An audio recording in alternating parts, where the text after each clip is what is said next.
Welcome back students. हम पढ़ रहे हैं ethics, integrity and aptitude for GS paper 4। Previous lecture में हम आल्दो डियोंटोलॉजी खत्म कर चुके हैं, लेकिन इस लेक्चर में हम थोड़ा इमैनुअल कांत के बारे में देखेंगे और ह्यूमन डिग्निटी के बारे में थोड़ा और डिस्कस करेंगे, जो उसमें नहीं हो पाया था। कुछ चीजें कॉमन दोबारा हो जाएंगी डिस्कस, आपका रिवीजन हो जाएगा और जो चीजें रह गई हैं वो भी डिस्कस हो जाएंगी। ह्यूमन डिग्निटी के बारे में डिस्कस करेंगे, ऑटोनॉमी के बारे में डिस्कस करेंगे, कुछ केस स्टडीज देखेंगे जिसमें कंपैशन और ड्यूटी दो में डायलेमा होगा। तो एक बार कंपैशन फॉलो होगा, एक बार ड्यूटी फॉलो होगी, तो दोनों के रिजल्ट्स अलग अलग आएंगे, ये देखेंगे। Kantian approach is also known as duty ethics. तो कांतियन अप्रोच को ड्यूटी एथिक्स कहा जाता है। ये रिलाई करती है ड्यूटीज और प्रिंसिपल्स पर, ना कि वर्च्यूज और एंड रिजल्ट पर। ये इसमें लिखा है। It is believe to be toughest approach in ethics. Toughest क्यों? क्योंकि बहुत रिजिड है, कोई हायरार्की नहीं दी जाती, यूनिवर्सलिज्म वाली बात है। To use this approach one needs to have knowledge of a set of principles duties. कैसी ये प्रिंसिपल्स? पंक्चुअलिटी, शर्त, मीन्स पढ़ा लिखा आदमी चाहिए, नॉलेजेबल आदमी चाहिए ड्यूटी एथिक्स के लिए। And the capacity to appropriately apply those principle in actual situation.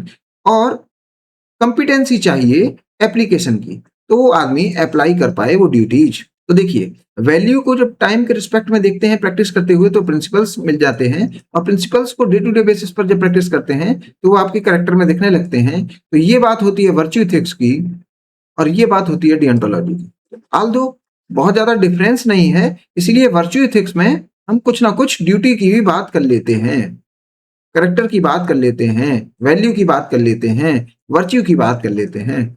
जब हम वर्च्यू एथिक्स पढ़ेंगे तब इसको और डिटेल में देखा जाएगा। All values, principle, character are interconnected and we can not see them in silos. तो इनको साइलोज में नहीं देखा जा सकता। आल्दो हम तीनों डिटर्मिनेंट्स ऑफ एथिक्स अलग अलग पढ़ रहे हैं, लेकिन केस स्टडी जब सॉल्व करेंगे तो कॉम्बिनेशन इनका यूज कर सकते हैं या मिक्स सॉल्यूशन दे सकते हैं, जब तीनों में से कुछ मिला के।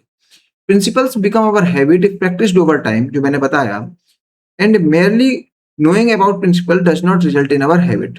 तो अकेला इसकी जानकारी होना इंपॉर्टेंट नहीं है, इसको अप्लाई करना भी इंपॉर्टेंट है डे टू डे बेसिस पर with respect to virtue ethics.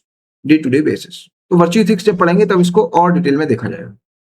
अब देखिए, हम लोग राइट्स की बात बहुत करते हैं, ड्यूटीज की बात नहीं करते हैं। राइट्स की बात आपने कहाँ देखी? अमेरिकन रिवॉल्यूशन में भी देखी, फ्रेंच रिवॉल्यूशन में भी देखी, लेकिन ड्यूटीज पर किसने फोकस किया? किसी ने भी नहीं।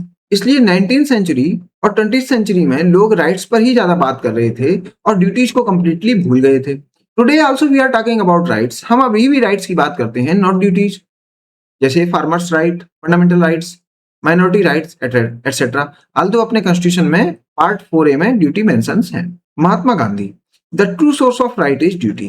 तो ड्यूटी के बाद ही राइट है एज पर गांधी जी। भगवत गीता में देखेंगे तो वहां पर क्या कहा जा रहा है? तुम्हारा अधिकार केवल कर्म करना ही है, आप ड्यूटी पर फोकस करिए, कर्मों के फल पर मीन्स रिजल्ट्स पर फोकस मत करिए। ये गीता खुद ही कहती है। नरेंद्र मोदी और कहिए पीएम ऑफ इंडिया, वो कह रहे हैं next 25 years are very important for India. In this we can implement only one mantra with full commitment and responsibility, duty duty duty. तो मोदी जी भी कह रहे हैं ड्यूटी पर फोकस करिए, duty in every action, word and lifestyle. तो ये कह रहे हैं ड्यूटी में रखिए इंटीग्रिटी को। इंटीग्रिटी मीन्स मनसा वाचा कर्मणा, आप एक जैसे ही एक्ट करते हैं, मीन्स आपकी बातों में, आपके सोचने में और आपके एक्ट करने में कोहेरेंसी दिख रही है। Modi said while addressing the all India presiding officers conference on the occasion of its 100th year celebration in Shimla. तो ये बहुत पुरानी बात हो गई, लेकिन ड्यूटी ड्यूटी ड्यूटी की बात मोदी साहब भी कर रहे हैं, तो इमैनुअल कांत को बहुत पहले ही कर गए हैं। देखिए मदर टेरेसा क्या कह रही हैं? Do not wait for leaders to do it yourself, person to person. आपको खुद करना पड़ेगा, कोई आपको बोलेगा नहीं आके कि कुछ करिए। तो डूइंग वाली बात है, आपके अंदर से आनी चाहिए। और किसके लिए? अदर्स के लिए, अपने वेलफेयर के लिए नहीं, दूसरों के लिए। यहाँ पर ह्यूमन वेलफेयर की बात है, ह्यूमन डिग्निटी की बात है, आपकी बात आती ही नहीं है। Nelson Mandela, for to be free is not merely to cast off one's chain but to live in a way that respects and enhances the freedom of others. तो नेल्सन मंडेला कह रहे हैं फ्री होने का मतलब ये नहीं बेड़ियां तोड़ी और दूसरे को फिर से परेशान करने लगे, मारने लगे। तो अपनी बेड़ियां टूट जाएं और दूसरों को बेड़ियां पहना दें, ये फ्रीडम का मतलब नहीं है। आपकी बेड़ियां टूटी और आपने इज्जत दी सामने वाले को, तो ये आपकी ड्यूटी है। तो ये भी बात कर रहे हैं मंडेला साहब फ्रीडम ऑफ अदर्स, तो ये भी अदर्स की बात कर रहे हैं जैसे कि बात होती है ड्यूटी एथिक्स में। जॉन एफ कैनेडी क्या कह रहे हैं? Ask not what your country can do for you, ask what you can do for your country. तो आप क्या कर सकते हैं अपनी देश के लिए, इस पर बात करिए। क्या राइट की बात करते रहते हैं। Deontological path, do you understand your duties, क्या आपको अपनी ड्यूटीज के बारे में पता भी है? The word deontological is derived from the Greek word deon meaning duty, that is science of duty, understanding our duties, do you understand your duties. Deontologists believe that all human beings have some duties to other human beings. तो हमें दूसरे को ध्यान में रख के कुछ काम करना है, अपने को ध्यान में रखते हुए नहीं। One human being should respect other human beings and must not use any human being as a means tool to achieve end. तो ह्यूमन खुद में ही एंड है, इसलिए उसको टूल मत बनाइए, उसको स्लेव मत बनाइए, उसको एक्सप्लॉइट मत करिए। ह्यूमन डिग्निटी और ह्यूमन लाइफ से ऊपर कुछ भी नहीं। 10,000 करोड़ एक तरफ और एक जिंदगी की कीमत एक तरफ, कितना भी पे करके आप एक ह्यूमन लाइफ को नहीं पा सकते। मरे हुए आदमी को कितना भी पेमेंट करके आप जिंदा नहीं कर सकते। इसलिए प्रॉफिट, बिजनेस, ग्रोथ, प्रोडक्शन सब एक तरफ है और ह्यूमन डिग्निटी, ह्यूमन लाइफ एक तरफ है। तो हमें ड्यूटी दिखानी है किसके प्रति? उस ह्यूमन लाइफ के प्रति। 24/7 काम करिए ह्यूमंस के लिए, उनकी लाइफ का सम्मान करिए। आपको फ्रीडम मिली है बस इसलिए कि आप दूसरे को फ्रीडम दे सकें, ना कि उन्हें एक्सप्लॉइट करें। ये है अपनी duty. From a deontological perspective, particularly that of Immanuel Kant, अगर कांत की बात करें, human beings are ends in themselves. तो ह्यूमन मीन्स नहीं है, वो खुद में एंड है। मीन्स हमें ह्यूमैनिटी से बड़ी कोई चीज मिल ही नहीं सकती। ह्यूमैनिटी का होना ही हैप्पीनेस का होना हो जाता है।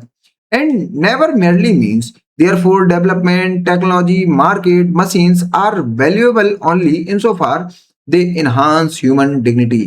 तो ये ह्यूमन डिग्निटी को सम्मान देने के लिए हैं, उनको कुछ फायदा देने के लिए हैं, ना कि ह्यूमंस को परेशान करने के लिए टेक्नोलॉजी, मार्केट, मशीन्स बनाए गए। तो वेलबींग बढ़ाएं ह्यूमन डिग्निटी।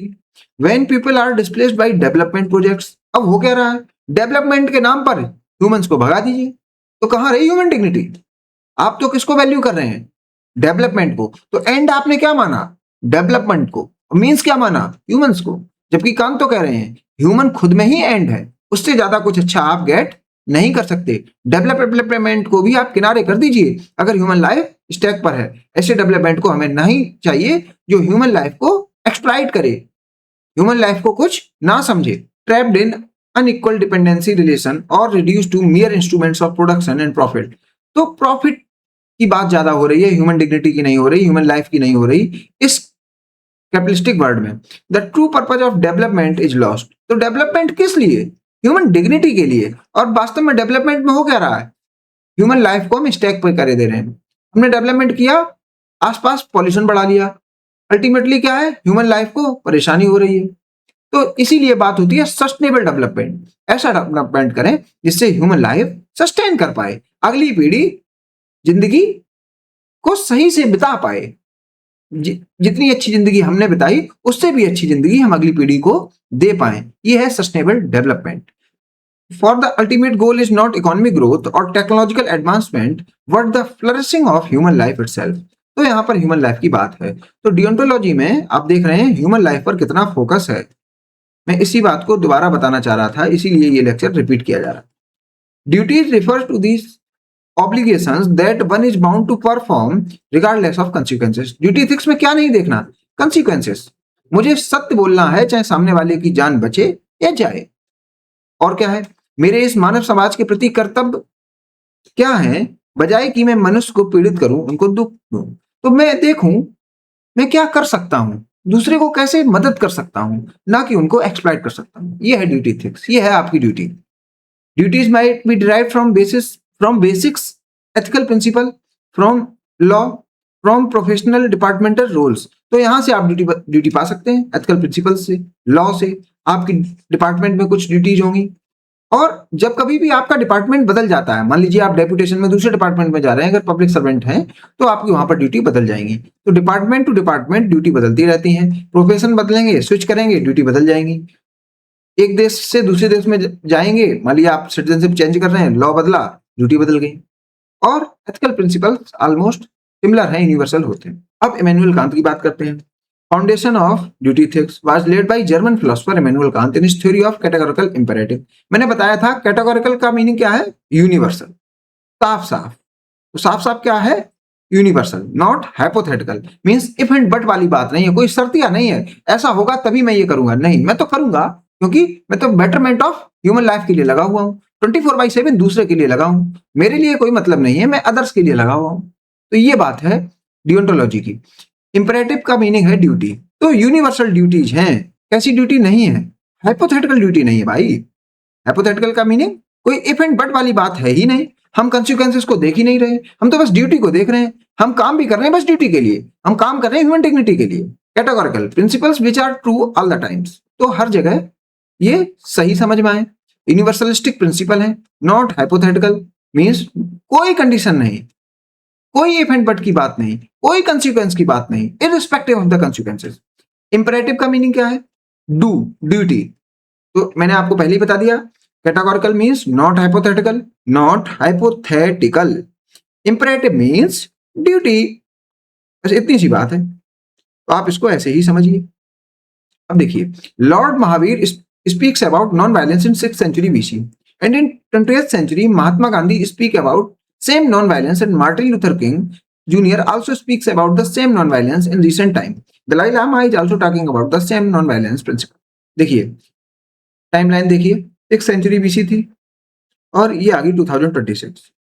हम किसकी बात कर रहे हैं, नॉन वायलेंस, और समय बीता किसकी बात, नॉन वायलेंस, और समय बीता नॉन वायलेंस, और समय बीता नॉन वायलेंस। अगर स्पेस की बात करें, ट्रेडिशनल इंडिया में नॉन वायलेंस, फिर यूएसए में नॉन वायलेंस, चाइना में नॉन वायलेंस, इंडिया में नॉन वायलेंस। जगह बदलें तब भी प्रिंसिपल वही, टाइम बदलें तब भी प्रिंसिपल वही, इसलिए इसको कहा गया यूनिवर्सल प्रिंसिपल्स। तो these principle are true all the time, BC से लेके आज की दुनिया तक। So we have to follow these principles, इसलिए इनको फॉलो करना है, इसलिए ये ड्यूटी में लगाइए। सत्यमेव जयते is mentioned in Mundaka Upanishad and it's stand is true even now. तो आज भी यूज हो रहा है सत्यमेव जयते, और ये मुंडक उपनिषद में लिखा था, कब, बहुत पहले। Being kind is true all the time and one has the duty to be kind, ये भी ड्यूटी हो सकता है कि आप काइंड हो। तो यहाँ पर देखिए जितनी भी ड्यूटी हैं वो ह्यूमन डिग्निटी के रिस्पेक्ट में ही पढ़ रहे हैं आप। तो अगर आपसे पूछे आपकी ड्यूटी क्या है एज ए ह्यूमन बीइंग, तो ये सब आपकी ड्यूटी हो गई।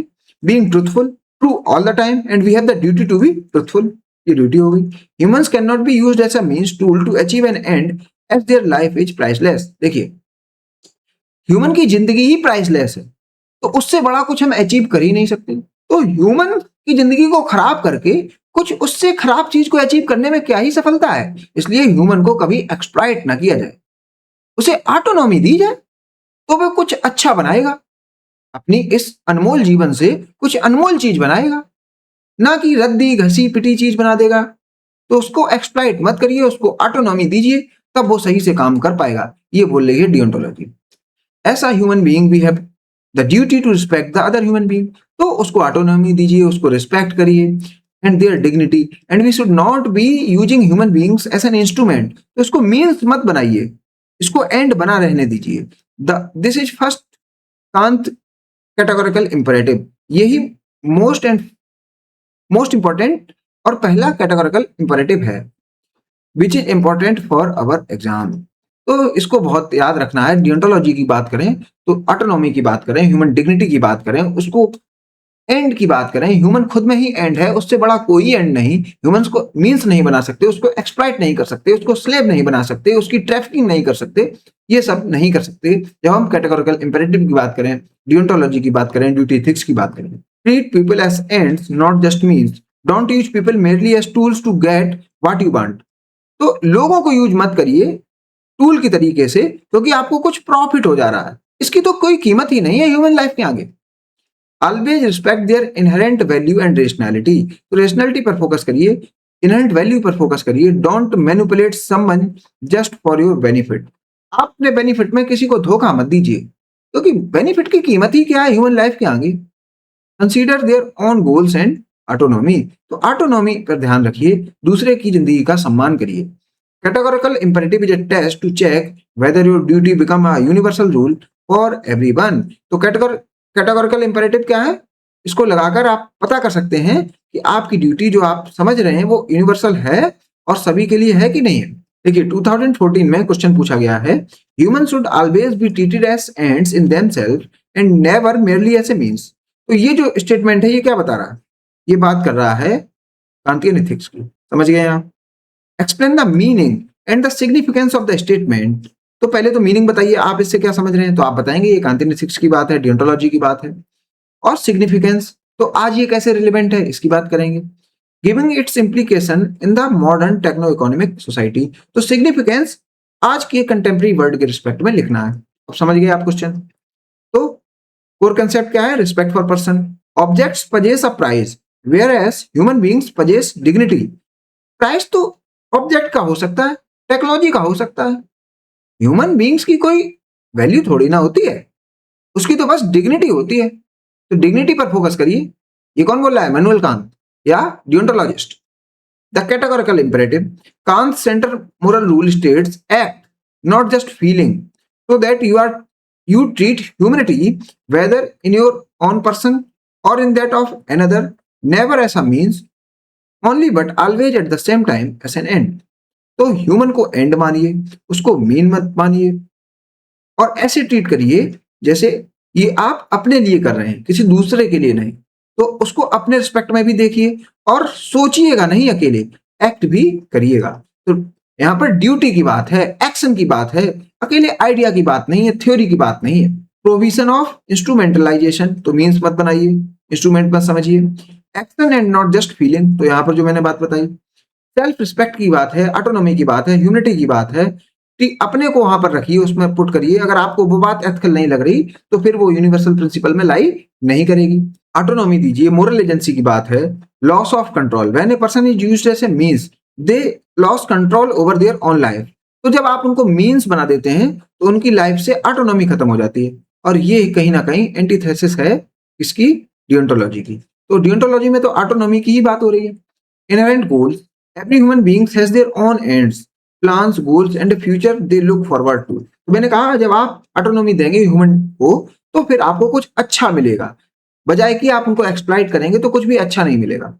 Autonomy using someone as a tool strip them of their capacity. तो जब आप उनको एक्सप्लॉइट करते हैं तो फिर उनकी कैपेसिटी नहीं रह जाती है आपको कुछ अच्छा देने की, समाज को कुछ बेहतर बनाने की। To act freely thereby violating their autonomy. When you lose autonomy someone else dictates your life. तो ऑटोनॉमी का लूज होने का मतलब क्या है, कोई आपको बताएगा वैसे ही आप काम करेंगे। बॉस का आ गया का फोन, भाई 5 से लेके पेज नंबर 8 तक पीपीटी बना दो, सुबह 8 बजे बैठ जाइए, शाम को 5 बजे उठना है।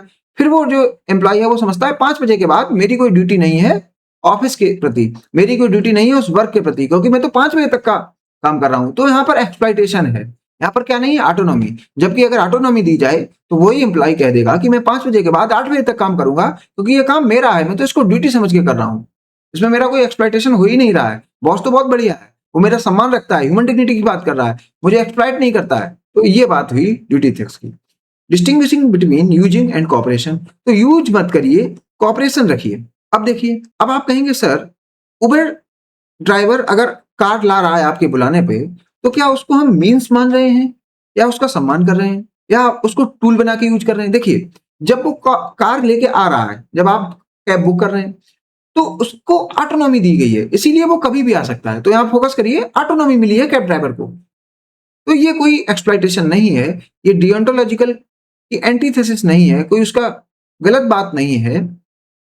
Not necessarily a violation of Kantian ethics, consent and collision of ends. तो यहाँ पर दोनों की डिमांड मीट हो जा रही है। In professional transaction both parties agree to the interaction. तो एग्रीमेंट की बात है, ऑटोनॉमी की बात यहाँ पर है, तो यहाँ पर एक्सप्लॉइटेशन की बात नहीं है। यहाँ पर म्यूचुअल बेनिफिट हो रहा है। The driver end is to earn a livelihood, तो दूसरे को लाइवलीहुड मिल जा रहा है, while the passengers end is to reach a destination because both goals are met, both parties consent, the driver moral autonomy is not violated। तो यहाँ पर and भी फुलफिल हो जा रहा है और साथ साथ दोनों को कंसेंट भी है और ऑटोनॉमी भी है। कुछ केस स्टडी देखते हैं जहां पर टूल की तरीके से यूज किया जाता है ह्यूमंस को। Child labour in the fire cracker industry, Sivakasi in Tamil Nadu एक स्टडी है, आप न्यूज में इसको देख सकते हैं। Clusters of fire cracker units in Tamil Nadu use child labour to evade norms and save cost. तो आपने क्या किया, एक ह्यूमन की लाइफ को कम इंपॉर्टेंस दी और किसको इंपॉर्टेंस दी, प्रॉफिट को। द एथिकल ब्रीच क्या है, owners employ children to increase their own profitability. जबकि चिल्ड्रन को कहाँ होना चाहिए, स्कूल में, उसको ऑटोनॉमी दीजिए, वो पढ़ेगा जाके, ना कि आपके यहाँ सीखो और कुछ पटाखा बम बनाएगा।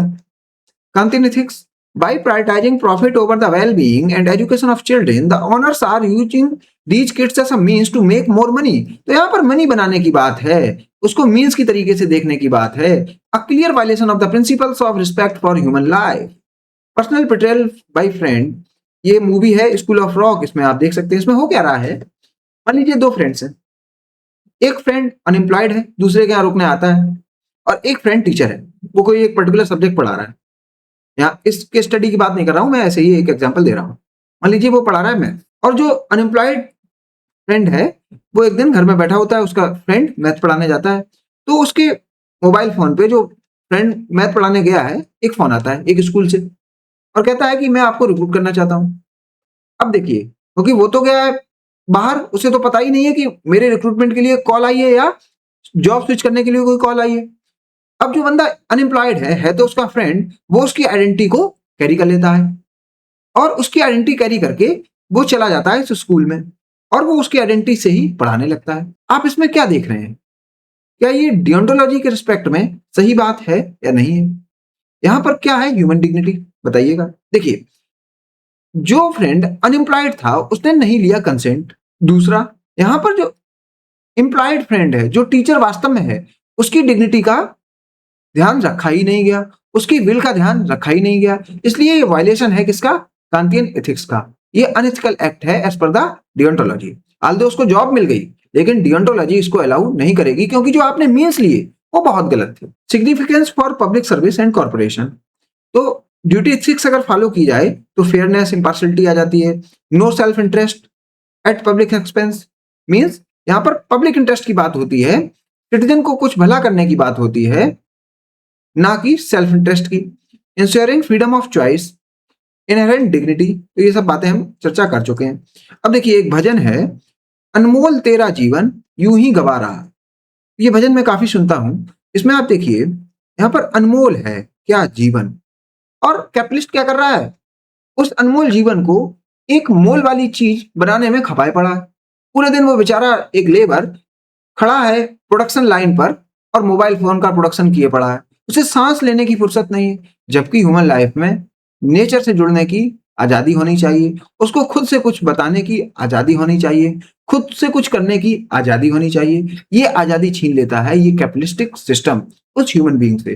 तो डियोंटोलॉजी के रिस्पेक्ट में आप ये लिख सकते हैं। तो जीवन कैसा है, अनमोल, और हम क्या कर रहे हैं, उसका मोल कर रहे हैं किससे, कुछ मेटेरियलिस्टिक चीजों से। हम प्रॉफिट को ज्यादा तवज्जो दे रहे हैं और जीवन को किनारे करे दे रहे हैं। प्राइज ऑफ ह्यूमन लाइफ, क्या ह्यूमन लाइफ का प्राइज हो सकता है? मान लीजिए आपके पास 10,000 करोड़ है, मान लीजिए, और आपके मोहल्ले में किसी की डेथ हो जाती है। आप गए, यार इसको जिंदा करके मानूंगा। आपने पहले 1,000 रुपए रखे, क्या वो जिंदा होगा? 2,000 रुपए रखे, क्या वो जिंदा होगा? 10,000 रुपए रखे, क्या जिंदा होगा? 1 करोड़ रखा, जिंदा होगा? 1 अरब रखा, जिंदा होगा?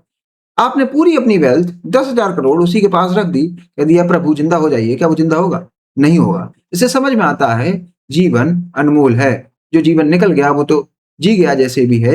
इससे केस स्टडी से आप क्या समझे, मुझे अपना जीवन ऐसे जीना है जिसमें पैसे का मोल ना हो, मोल हो अकेला ह्यूमन डिग्निटी का, क्योंकि जीवन अनमोल है। मरने के बाद पता लगेगा कि जीवन कितना अनमोल था। What ever has a price can be replaced by something. तो जिसका प्राइस होता है उसको आप बार्टर सिस्टम से बदल सकते हैं। ह्यूमन लाइफ को क्या आप बार्टर सिस्टम से बदल सकते हैं, कैपिटलिस्टिक सिस्टम से बदल सकते हैं? ह्यूमन लाइफ को मनी से बदल सकते हैं? नहीं बदल सकते। As it's equivalent on the other hand, whatever is all above all price, जो सभी दामों से ऊपर है, जो सभी मोल से ऊपर है, जो खुद में अनमोल है, उसकी क्या ही कीमत लगाएंगे, क्या ही एक्सचेंज करेंगे?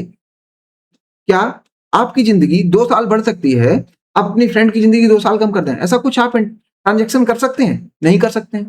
तो इसका कोई ट्रांजेक्शन ही नहीं है, और हम उसको बदलने लगे हैं अपने काम से। कैपिटलिस्ट सोच रहा है कि कैसे भी ह्यूमन डिग्निटी को खत्म करके 4 मोबाइल और प्रोडक्शन लाइन पे एक्स्ट्रा बना लिए जाए। Therefore admits of no equivalent has a dignity. In other words, I may be a thief, however my life is priceless. ये क्या बात है? देखिए, कोई एक चोर है, वो चोरी कर रहा है, वो अलग बात है, उसकी उसे सजा मिलनी चाहिए, लेकिन उसके अंदर भी एक ह्यूमन है, उस ह्यूमन का हमें सम्मान करना चाहिए। तो उसको सजा कैसी देनी चाहिए? वो रिफॉर्म कर जाए, वो फिर से उस जिंदगी में जाए जो अनमोल है, इसका कोई मोल नहीं। आल्दो वो भटक गया था और वो चोरी से कम इंपॉर्टेंट समझ रहा था अपनी लाइफ को, इसीलिए उसने अपनी ऑटोनॉमी लूज की और जेल चला गया, लेकिन अब उसको रिफॉर्म करना है। तो क्रिमिनल जस्टिस सिस्टम इसी थॉट पर रिलाई करता है। Geneva convention talk about dignity of human life. तो जब वॉर होता है, वॉर के बाद हम लोग देखते हैं बहुत सारी लाशें, मौतें, तब कहीं हम समझ में आता है कि जिंदगी उस एक बम से ज्यादा वैल्यूएबल है, या जिंदगी की कोई वैल्यू नहीं, ये बम हम तो बहुत छोटी सी चीज है, इनकी कोई भी प्राइस नहीं है vis a vis life. Person do not have a price, in other words human life is priceless. तो प्राइसलेस चीज है, इसको क्यों गवा रहे हैं ऐसे ही? अनमोल तेरा जीवन यूं ही गवा रहा। Example, in IPL players are paid for their skills, not for their life. तो आपने आईपीएल प्लेयर्स को अगर खरीदा है, तो क्या उनकी सांसें खरीद ली? क्या उनके दिमाग को खरीद लिया? क्या उनकी डे टू डे एक्टिविटीज को खरीद लिया? नहीं, आपने उनकी स्किल्स को खरीदा है, आप उनकी मेंबरशिप को लिया है, और कुछ भी नहीं। Human life is priceless. Case study देखते हैं, human as a tool and violation of categorical imperative of Kant. तो ये यूएसए का एग्जांपल है, मैं जल्दी से बता देता हूँ। यहाँ पर क्या है, एक सिफिलिस डिजीज है, 1932 की बात है, और ये सेक्सुअली ट्रांसमिटेड डिजीज है जिसका कोई दवाई एग्जिस्ट नहीं करती थी। No antibiotic for the same was available. अब एंटीबायोटिक अवेलेबल नहीं है तो हमें एंटीबायोटिक बनानी पड़ेगी। एंटीबायोटिक बनाने से पहले हमें क्या करना पड़ेगा? हमें जैसे ये डिजीज स्प्रेड हो रही है उसके बारे में पता करना पड़ेगा। तो डिजीज साइकिल के बारे में पता करना पड़ेगा, मींस किसी को सब्जेक्ट बनाना पड़ेगा एक एक्सपेरिमेंट में, मींस लोगों के ऊपर ये डिजीज फैलने देनी है, फिर उसका स्प्रेड देखना है, तब कहीं दवाई चलानी है, और अगर दवाई काम कर गई मतलब एक एंटीबायोटिक आ गया। एंटीबायोटिक बनने से पहले किसी ना किसी के ऊपर ये डिजीज का एप्लीकेशन करना पड़ेगा। बताइए, क्या ह्यूमंस के ऊपर ये किया जा सकता है? क्या डियोंटोलॉजी इसको अप्लाई करने से मना करती है या अलाउ करती है? देखिए, अगर आपको किसी डिजीज की कोई दवाई ढूंढनी है और उस डिजीज को चेक करना है ह्यूमन बींग्स के ऊपर, तो आपको उनकी कंसेंट लेनी पड़ेगी। अगर वो कंसेंट से अपने आप को एक्सपेरिमेंट सब्जेक्ट बनाना चाहते हैं तो कोई प्रॉब्लम नहीं है। अगर आप ये काम चुपचाप करते हैं, उनको बिना बताए, और उनके ऊपर एक्सपेरिमेंटेशन करते रहते हैं, तो फिर ये ह्यूमन डिग्निटी का अपमान है। तो ह्यूमन डिग्निटी के साथ साथ होती है ऑटोनॉमी। आपने अकेले ह्यूमन डिग्निटी की बात करी और ऑटोनॉमी की बात ना करी तब भी बेकार है, या अकेले ऑटोनॉमी की बात करी और ह्यूमन डिग्निटी की बात नहीं करी तब भी बात बेकार है। दोनों चीजें एक साथ चलती हैं। लेकिन यहां पर क्या हुआ, लोगों के ऊपर एक्सपेरिमेंट किया गया, एंटीबायोटिक की रिसर्च की गई, लेकिन उनको बताया नहीं गया, उनकी कंसेंट नहीं लिया गया। In 1940s, antibiotic was discovered, but these people were not provided with the treatment as promised because they were being used to understand the disease cycle, and poor people thought they were treated. लोगों को लग रहा था उनका इलाज हो रहा है, लेकिन उनको तो एक्सपेरिमेंट सब्जेक्ट बनाया जा रहा था। तो 1940 की ये बात है, तब लोगों को पता लगा। इन 1972 experiment was stopped by the government. तो लोगों ने जब क्रिटिसाइज करना स्टार्ट किया गवर्नमेंट को, ये अनएथिकल है, ऐसा नहीं कर सकते, ह्यूमन डिग्निटी के खिलाफ है, यहाँ पर ऑटोनॉमी वायलेट हो रही है, तब 1972 आते आते इसको रोक दिया गया। तो गवर्नमेंट भी कभी कभार गलत कर देती हैं। Can you imagine, for 40 years all of them were used as a material और टूल। जब उनको ऑटोनॉमी नहीं मिली तो वो मटेरियल और टूल की तरीके से यूज हो रहे हैं। कुछ स्टूडेंट्स ये पूछेंगे कि जब हम ह्यूमन को टूल की तरीके से यूज करते हैं तो ऑटोनॉमी कहाँ चली जाती है? देखिए, आप टूल जब घर में यूज करते हैं, मान लीजिए आप स्क्रू ड्राइवर यूज कर रहे हैं, स्क्रू ड्राइवर को जब आप उठाते हैं तो क्या उससे पूछते हैं कि आप उठना चाहते हैं कि नहीं? या जब उसको रखते हैं तब पूछते हैं कि आप वहां पर रहना चाहते हैं कि नहीं? या जब आप उसको यूज करते हैं तो क्या उसकी कंसेंट लेते हैं? मीन्स जब भी टूल यूज किया जाता है तो उसकी कंसेंट नहीं ली जाती है। ऐसे ही जब ह्यूमन बीइंग को यूज किया जाता है और बिना कंसेंट के यूज किया जाता है, तो वो टूल के तरीके से है, वो स्क्रू ड्राइवर की तरीके से है, वो प्लायर की तरीके से है, वो सीजर की तरीके से है। वो बस उसमें क्या नहीं देखी जा रही, जान। वो ह्यूमन बीइंग के तरीके से देखा ही नहीं जा रहा, वो लाइफलेस टूल की तरीके से यूज हो रहा है। अब आप समझिए ऑटोनॉमी, डिग्निटी और ह्यूमन लाइफ का और डियोंटोलॉजी का रिलेशन। देखिए कुछ एग्जांपल्स मैंने न्यूज़पेपर से देखे हैं। Sold by dad for 2.5K per month, 2,500 महीना में बाप ने बेच दिया। Child labourer says that was going rate. तो समझिए 2,500 में एक जिंदगी को खरीदा जा सकता है। जैसे मैंने आपको बताया जीवन अनमोल है, इसको किसी भी चीज से इक्वेट नहीं किया जा सकता। एक जिंदगी को दूसरी जिंदगी से इक्वेट नहीं किया जा सकता। जैसे इस चाइल्ड लेबर की जिंदगी की जो कीमत है वही एक कैपिटलिस्ट की जिंदगी की कीमत है, लेकिन इस मॉडर्न टेक्नो इकोनॉमिक सोसाइटी में इसकी जिंदगी की कीमत कम तय की जा रही है, जबकि कैपिटलिस्ट अपनी जिंदगी की कीमत ज्यादा तय करे दे रहा है। जबकि वास्तव में जीवन अनमोल है, इसकी कोई कीमत ही नहीं है। तो ये जो काम हो रहा है ये इसलिए हो रहा है क्योंकि ऑटोनॉमी नहीं है। अगर ऑटोनॉमी होती तो वो चाइल्ड बता देता कि क्यों मेरी जिंदगी बर्बाद करने में लगे हो, मैं कोई टूल थोड़े ना हूं, मेरे अंदर लाइफ है, आप मुझे कैसे बेच सकते हैं। तो अपने पिता से ये कह सकता था। तो अगर पिता ऐसा कर रहा है, आल्दो वो पिता है, उसके पास बहुत सारे राइट्स हैं, अधिकार हैं अपने बच्चे के ऊपर, लेकिन इतना अधिकार नहीं कि उसकी लाइफ को बेच दे। Tamil Nadu woman gets 10 year jail term for pushing daughter into prostitution. Daughter को पुश कर दिया किसमें, प्रोस्टिट्यूशन में। तो यहां पर क्या गायब थी, ऑटोनॉमी पुश कर रही है। तो कैसे समझा गया डॉटर को, एक टूल की तरीके से, मीन्स की तरीके से, जबकि डॉटर की जो लाइफ है वो खुद में एक एंड है। जीवन कितना अनमोल है, आप उसको बेचे दे रहे हैं, उसे प्रोस्टिट्यूशन जैसा धंधा करा रहे हैं। Pilot husband arrested in Delhi for assault and torture of 10 year old help.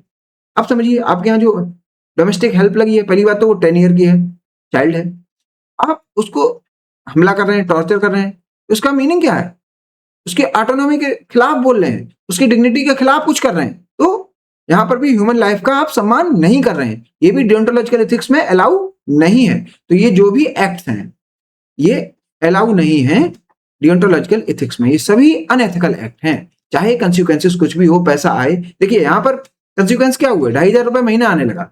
यहाँ पर क्या हुआ, शायद वेमेन को कुछ पैसे मिलने लगे होंगे। यहाँ पर क्या हो रहा था, शायद जो पायलट था, देखो पायलट था, पढ़ा लिखा व्यक्ति है, इसको कुछ ज्यादा काम मिल गया हो क्योंकि ये टॉर्चर कर रहा है, लेकिन वो कुछ कंसिक्वेंसेस बेकार हैं क्योंकि यहाँ पर ह्यूमन डिग्निटी स्टेक पर है। तो कुछ केस स्टडी देखते हैं, use of humans as a tool. अब देखिए ये इमेज देखिए आप, फोर चिल्ड्रन फॉर सेल। तो माँ ने 4 बच्चों को सेल पर रख दिया है। तो क्या माँ ऐसा कर सकती है, बताइए, क्या माँ को राइट है ऐसा करने का? आल्दो वो माँ है तो क्या बच्चों को बेच सकती है? आल्दो वो बच्चे हैं, क्या उनमें लाइफ नहीं है और ह्यूमन लाइफ की कोई कीमत ही नहीं होती है, अनमोल है जीवन, तो उसको नहीं बेच सकती एज पर कांतियन एथिक्स और डियोंटोलॉजी। यहाँ पर प्रोस्टिट्यूशन में भी नहीं बेच सकती, आल्दो वो माँ है। देखिए राजस्थान की बात है, ASHA workers noticed an unusual pattern, boys between the age of 10 and 16 were mysteriously missing from their villages. तो अगर बॉयज मिसिंग हैं तो क्या हो रहा होगा उनके साथ, हो रहा होगा चाइल्ड लेबर का धंधा, उनको बेचा जा रहा होगा। अब बेचने वाले कौन होंगे, उनके फादर ही होंगे। तो क्या फादर बेच सकते हैं किसी चाइल्ड को? होंगे आप फादर, होंगे आपके पास बहुत राइट्स, लेकिन किसी की जिंदगी खरीदने के राइट्स आपके पास नहीं है। Concern they inform the police, तो वो पुलिस को बताती है। Who launched an investigation, it was discovered that several fathers had taken their sons away and sold them into the child labour market. Father ने ऐसा क्यों किया होगा, क्योंकि शायद उनके पास पैसे की कमी हो, परिवार को भूखों मरना पड़ रहा हो। तो भूख के बदले क्या जिंदगी को बेचा जा सकता है? During questioning many of these fathers defended their action. अब पुलिस ने जब डंडा चलाया तो उन्होंने कहा, अरे पिता हूं, बेच दिया तो क्या हुआ, by saying he is my biological son, वो मेरा लड़का है, मैंने उसको पैदा किया, and I have the right to do whatever I want with him, मैं जो भी चाहूं वो करूं। आप कौन होते हैं? If you send me to the jail, अगर चलिए आपके पास पावर है, आप मुझे जेल में भेज दीजिए, I will not mind because I will receive 3 meals a day. आप मुझे जेल में भी डाल देंगे तभी मुझे खाना ही मिलेगा, क्योंकि मैंने खाना की वजह से तो बच्चे को बेचा। अब आप एक पुलिस ऑफिशियल हैं, अगर फादर को भी जेल में डाल देंगे, उधर बच्चा चाइल्ड लेबर पे गया हुआ है, तो फैमिली का क्या होगा? वो तो स्टार्व कर जाएगी, भूखी मर जाएगी। ये भी आपको सोचना पड़ेगा। तो फादर को जेल में डालने से पहले आपको चिंता करनी पड़ेगी उस चाइल्ड की जो चाइल्ड लेबर में भेज दिया गया है, और फैमिली की, उसके पास दाना पानी पहुंच जाए, वो जिंदा बनी रहे, उसे कुछ एक सम्मानजनक काम भी मिल जाए, क्योंकि पिता जेल जाने वाला है, ये जिम्मेदारी आपकी है ऐसा पब्लिक सर्वेंट। तो ये एथिकल डायलेमा आएगा कि अब क्या किया जाए। पिता को भेजें तो परिवार मरा जा रहा है, और पिता को बाहर रखा तो पिता फिर से क्राइम करेगा। This created a serious ethical dilemma for the authorities, while the fathers had committed a grave crime by trafficking their own children, imprisoning them could push their already impoverished families into even greater hardship। तो आप पिता को भेज देंगे तो family तो बर्बाद हो जाएगी। Such incidents reportedly became more frequent in the aftermath of COVID-19। तो कोविड आने के बाद ये चीजें और बढ़ के आई। As extreme poverty and loss of livelihood drove some families to desperate measures। तो ये क्यों किया उन फादर्स ने? क्योंकि उन्हें के पास कोई काम नहीं था और फैमिली बहुत परेशान थी। लेकिन फाइनली हम क्या कंक्लूड कर सकते हैं? You can not use human beings as a means tool instrument to achieve an end. End क्या है? गरीबी हट जाए। एंड क्या है? कुछ पैसे आ जाए। लेकिन उस एंड को अचीव करने में ह्यूमन डिग्निटी को आप रिस्क पर नहीं रख सकते, उसको ताक पर नहीं रख सकते, उसके साथ खिलवाड़ नहीं कर सकते, उसका सौदा नहीं कर सकते। Using humans as a means is destroying the human being. तो मीन्स की तरीके से यूज करेंगे तो मतलब उसने आपने पूरी जिंदगी को ही खराब कर दिया। Humans as a means, if you are using child as a domestic help in your home by exploiting his or her financial conditions, then the true potential of that child cannot be explored, and after all it will be like destroying his whole life। अब वो कह रहा है आपने एक बच्चे को domestic help की तरीके से रख लिया क्योंकि उसके पास पैसा नहीं है। अगर वो खुद से मन से कभी कभार काम करने चला है, चलिए चाचा हैं शहर में रहते हैं, चलिए इनकी मदद कर दी जाए, वो अलग केस हुआ क्योंकि ऑटोनॉमी की बात। अब आपने देखा फैमिली फाइनेंशियल डिस्ट्रेस में है तो अपने घर पे ले आए गांव से और एक्सप्लॉइट करने लगे। आप ऐसा कर रहे हैं तो इसमें क्या दो चीजें हो रही हैं। वो बच्चा स्कूल नहीं जा पा रहा है, अपने फुल पोटेंशियल पर डेवलप नहीं कर पाएगा, तो इसमें फाइनली लॉस किसका है? सोसाइटी का, पूरी ह्यूमन सिविलाइजेशन का। एक बच्चा अपने पोटेंशियल तक डेवलप नहीं हो पाएगा, पढ़ नहीं पाएगा, तो नेशन को लॉस है। तो ये सब चीजें हमें सोचनी पड़ती हैं जब डियोंटोलॉजिकल एथिक्स की बात करते हैं। Violation of autonomy and dignity of human beings. तो यहाँ जितनी भी केस स्टडी हमने देखी उसमें एक ही बात थी, ऑटोनॉमी गायब थी और डिग्निटी का सम्मान नहीं किया गया था, या डिग्निटी को कंसिडर नहीं किया गया। ऑटोनॉमी, ऑटोनॉमी का मीनिंग होता है स्वायत्ता और स्वशासन। Autonomy is direct from a Greek word for self rule. तो यहाँ सेल्फ रूल की बात है। बच्चे को अगर आप बेच देंगे, क्या उसके पास कुछ पावर थी अपनी बॉडी के रिस्पेक्ट में, अपने को रूल करने के रिस्पेक्ट में? शायद नहीं। तो उससे आपने वो पावर छीन ली जब आप उसको बेचे आए, तो ऑटोनॉमी छीन ली। Autonomy refers to the capacity to make free and deliberate choices. क्या बच्चा वो अपने मन से उस मार्केट में गया था, चाइल्ड लेबर मार्केट में? क्या वो लड़की खुद से प्रोस्टिट्यूशन के धंधे में गई थी? क्या उसकी मां ने उसे धकेला था? ये सब क्वेश्चंस हैं, ये आपको सोचने पड़ेंगे। For Kant, a person is autonomous only if his choices and actions are unaffected by external factors. तो यहां पर कोई कंपल्सन ना हो ड्यूटी एथिक्स में। Gandhi and Swaraj, freedom from external regulation. तो ये भी बात किसकी हुई? ऑटोनॉमी की। तो गांधी भी ड्यूटी एथिक्स की बात कर रहे हैं, ऑटोनॉमी की बात कर रहे हैं, ड्यूटी की बात कर रहे हैं। तो ड्यूटी में ऑटोनॉमी ऑटोमेटिक आ जाती है। Morals are so strong that no need of external regulation। Duty based ethics in public services। Public services में ड्यूटी क्या है?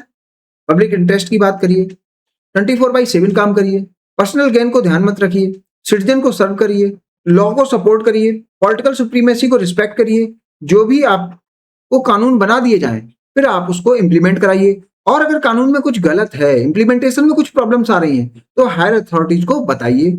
Maintain political neutrality. आप किसी भी पार्टी को सपोर्ट करें पर्सनल रूप से, लेकिन वो जो व्यू है आपका प्रोफेशनल डिसीजंस में ना आए।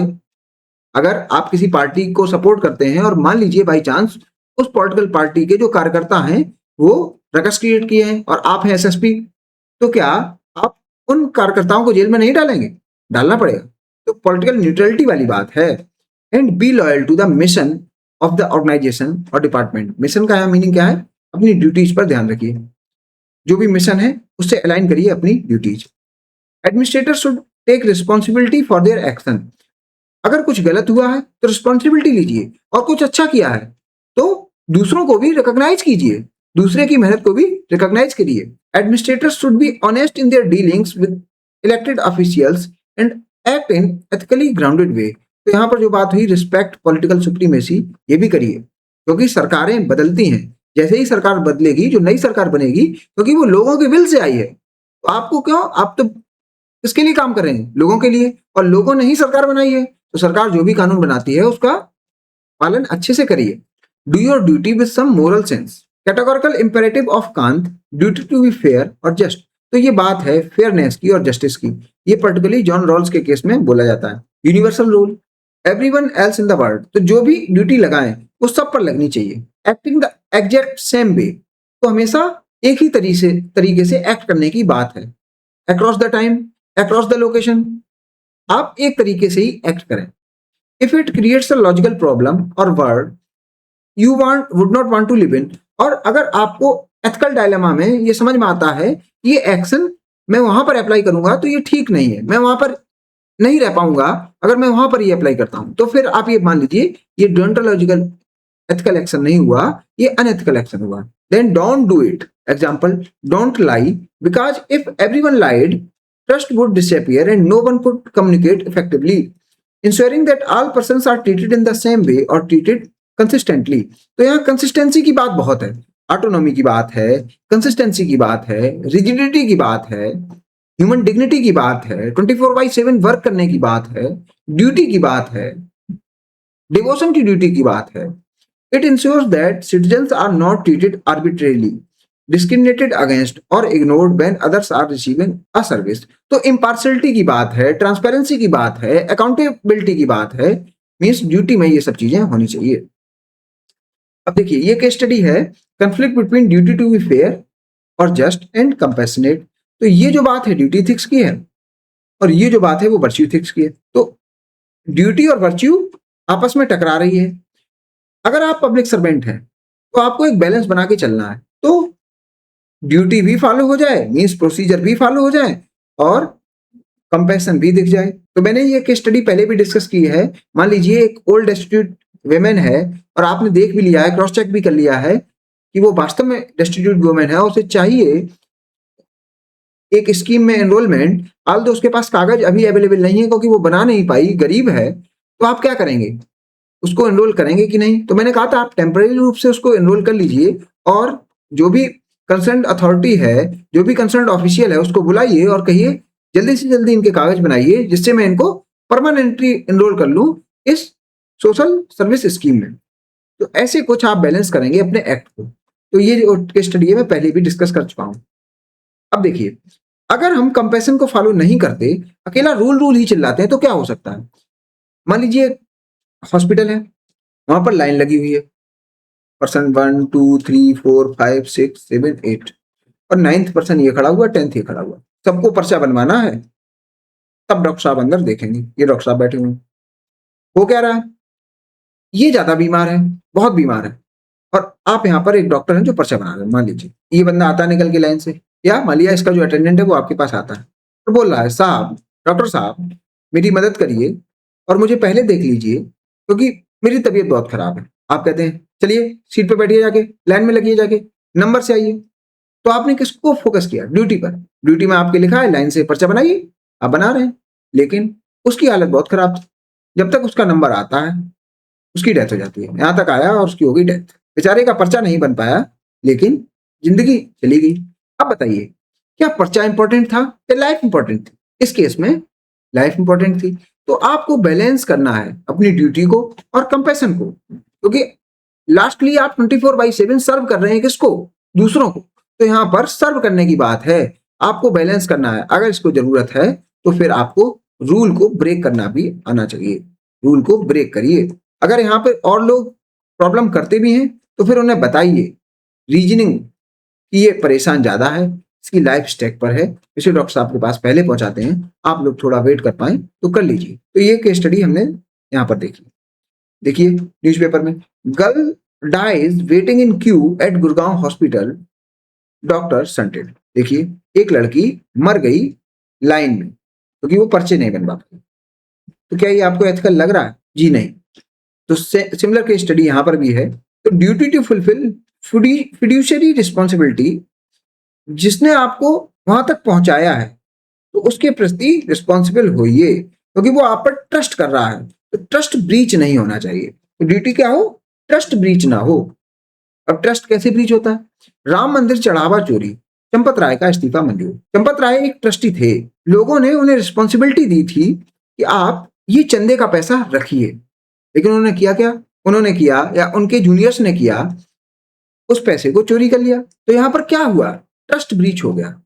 तो इससे पता लगता है चंपत राय ने ड्यूटी सही से नहीं की। तो अगर बात करें पब्लिक सर्वेंट की, उसके पास पब्लिक फंड होता है, तो पब्लिक फंड वो अपने यूज में ना लगाए, वो पब्लिक वेलफेयर में लगाए, क्योंकि वो तो ट्रस्टी है, ऑनर नहीं। Making the best possible use of resources made available to them. तो जितने भी रिसोर्स हैं उसका बेस्ट पॉसिबल यूज करना है। They should spend frugally, that is balancing neither extravagance nor miser. तो बहुत ज्यादा खर्चे भी नहीं करने और बहुत अपने हाथ को दबा के भी नहीं चलना, क्योंकि जहां जरूरत है वहां आपको पैसा देना भी पड़ेगा।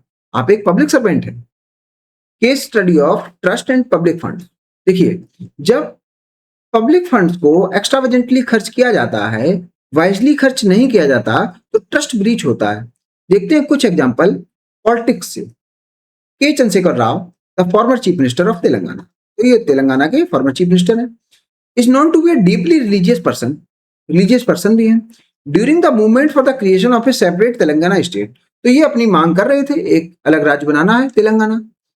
ही led the political agitation and visited several temples. उस दौरान इन्होंने बहुत सारे टेम्पल्स भी विजिट किए, क्योंकि ये एक डीपली रिलीजियस पर्सन भी है। Where he made vows and sought blessing for the success of the movement. तो उन्होंने मंदिरों में भी कहा कि आप मुझे सपोर्ट करिए, मैं सेपरेट तेलंगाना स्टेट की बात कर रहा हूँ। He also mobilised public support through these religious visits, और उसी के सारे इन्होंने पब्लिक सपोर्ट भी गेन किया। After Telangana was formed as a separate state, थोड़े दिन बाद तेलंगाना बन जाता है और केसीआर उसके चीफ मिनिस्टर बन जाते हैं। अब ये करेंगे क्या? क्योंकि ये जब वो स्टेट नहीं था, वो सीएम नहीं थे, वो लोगों को बता रहे थे कि मैं सबकी मदद करूंगा। इसमें इन्होंने मंदिरों में भी बोला, रिलीजियस इंस्टीट्यूशन में भी बोला कि आपकी मदद की जाएगी। This raises an ethical question. Whose money should be used to fulfill the religious vows he had made during the political agitation? तो जो भी रिलीजियस vows उन्होंने ली थी, जो भी धर्म को अच्छा बनाने के लिए इन्होंने कुछ कहा था, क्या वो पब्लिक फंड से बनाएंगे या पर्सनल फंड से बनाएंगे? क्योंकि इनकी जो भी बातें थी वो पर्सनल कैपेसिटी में थी, तब वो कोई सीएम नहीं थे, कोई प्रोफेशनल कैपेसिटी में ये कुछ प्रॉमिस नहीं कर रहे थे। तो अगर ये प्रोफेशनल कैपेसिटी में अपनी पर्सनल प्रॉमिस को फुलफिल करते हैं, तो ये भी डियोंटोलॉजी के खिलाफ है। डियोंटोलॉजिकल एथिक्स में ये अनएथिकल कहा जाएगा। Ideally such personal commitment should have been fulfilled using his own private resources. तो ये होना चाहिए। However instead of using his personal money he created a charitable fund department. तो सीएम साहब ने क्या किया? पब्लिक मनी को यूज किया and utilised public funds from it to fulfill the promises he had made during the agitation.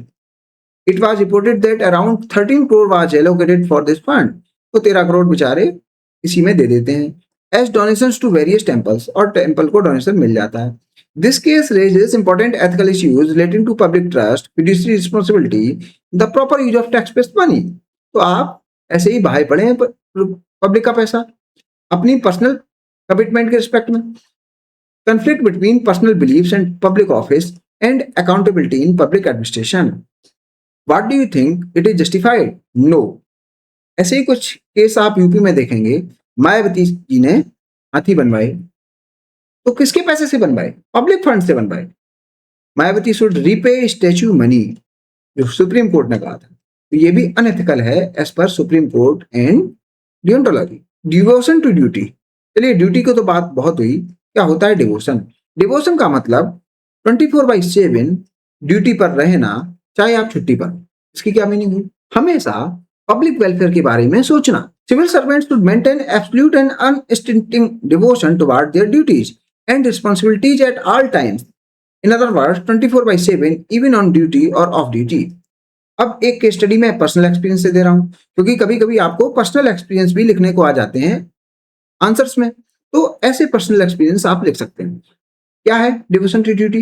मैं एक बार expressway से जा रहा हूँ, एक पुलिस पर्सनल मुझसे लिफ्ट मांग रहा। मैंने कार रोकी, उसको लिफ्ट दी। तो मुझे बातचीत में पता लगा वो कोई एक फैमिली फंक्शन अटेंड करने जा रहे हैं। तो वो पुलिस ऑफिशियल अपने पर्सनल काम के लिए जा रहे थे, ऑल्दो वो ड्यूटी पूरी कर चुके थे। रास्ते में हमें एक एक्सीडेंट दिख रहा है, अपोजिट लाइन पे हुआ है। हमने क्या किया, गाड़ी को पार्क किया, कैसे भी अपोजिट लाइन में पहुंचते हैं। हमने देखा दोनों के मोबाइल में नेटवर्क नहीं है, ऐसी जगह खड़े हुए हैं, एम्बुलेंस को भी कॉल नहीं कर सकते। पुलिस ऑफिशियल है, वो ड्यूटी से हट चुका है, फिर भी वो मुझसे कहेगा कि आप मुझे मुझे पीआरबी तक या तो छोड़ दें या मुझे अपने चौकी तक छोड़ दें, जिससे कि मैं दूसरे पुलिस पर्सनल्स के साथ इसको हॉस्पिटल तक छोड़ा हूं। मैंने उसको पुलिस चौकी तक छोड़ दिया। इसमें होता क्या है, वो अपने फैमिली फंक्शन में शायद नहीं पहुंच पाए होंगे, लेकिन क्या वो खुश होंगे?